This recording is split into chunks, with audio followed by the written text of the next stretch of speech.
epistemologi ya, landasan epistemologi dalam sistem filsafat Pancasila. Kalau kita membicarakan terkait epistemologi, maka pasti di dalamnya ada metodologi.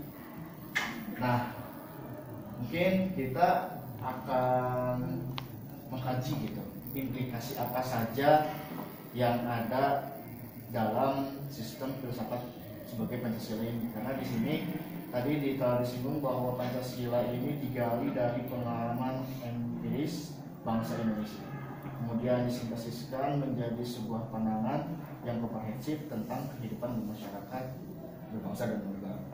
Nah, kiranya apa sih yang menjadi implikasi antara sistem filsafat ini dengan Pancasila?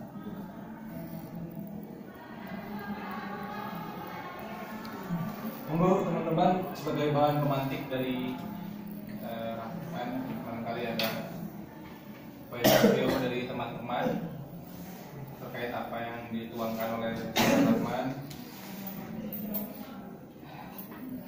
Karena kita menghidupkan nilai-nilai Pancasila itu sendiri, kita seharusnya menjadikan Pancasila itu sakti pada keseharian kita.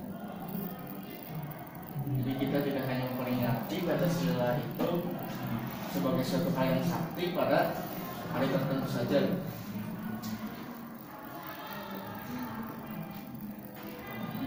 Dengan pertanyaan apa yang disebutkan oleh Hermanto terkait epistemologi Pancasila. Jadi kan epistemologi Pancasila itu dimaksudkan untuk mencari poin-poin kebenaran dalam Pancasila itu sendiri, yang dimana dalam epistemologi Pancasila terdapat dua bagian, yakni ada nasionalisme dan empirisme. Ada nasionalisme dan empirisme. Jadi ketika kita berbicara tentang epistemologi Pancasila, otomatis dua poin itu yang perlu kita pelajari atau perlu kita pahami. Gitu. Apa sih maksudnya dari rasionalisme Pancasila? Gitu kan?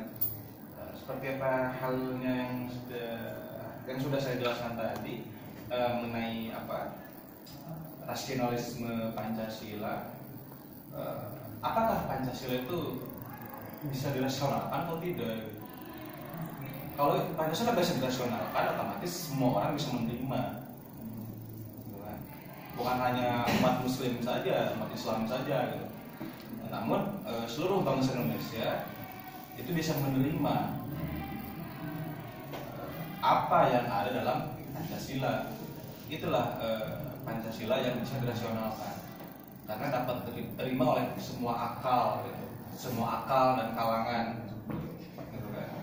Dan dari berbagai sektor pun bisa menerima bahwasanya Pancasila ini dalam perspektif agama A, dalam perspektif agama B dapat dirasionalkan, sehingga hadirnya Pancasila itu tidak menjadi persoalan, tidak menjadi permasalahan, tidak menjadi perdebatan, tidak menjadi perpecahan. Itu yang pertama dari sisi rasionalisme Pancasila. Lalu empiris,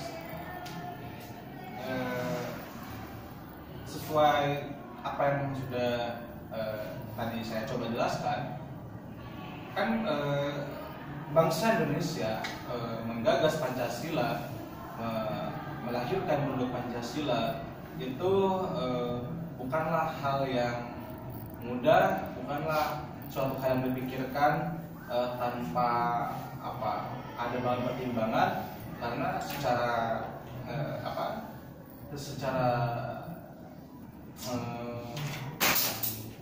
terminologi Pancasila, filsafat Pancasila itu adalah sebuah produk yang dimana di dalamnya itu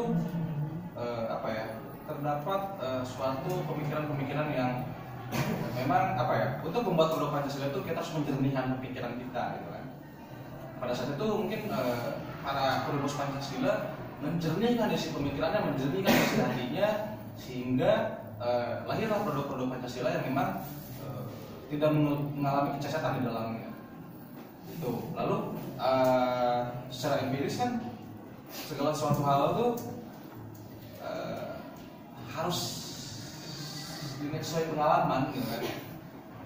Kita pengalaman bangsa Indonesia pada saat itu sebetulnya pengalaman kita pada hari ini dan pengalaman bangsa Indonesia pada saat itu tidak jauh berbeda. Namun hanya situasinya berbeda namun secara pengalaman kita hampir ada di ambang pengalaman yang sama sebetulnya.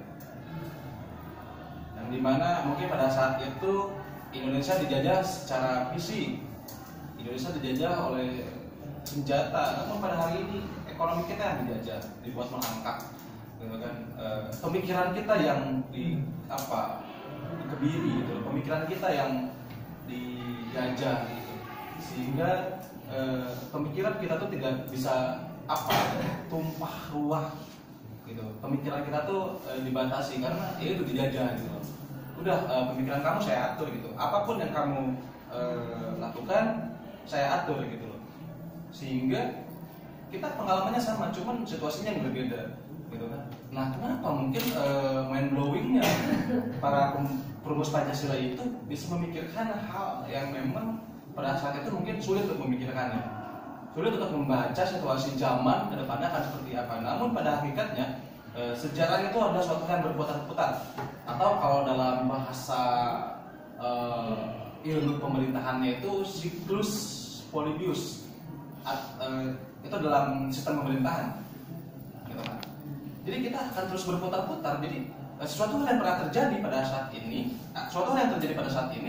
itu di masa yang akan datang terjadi lagi, gitu.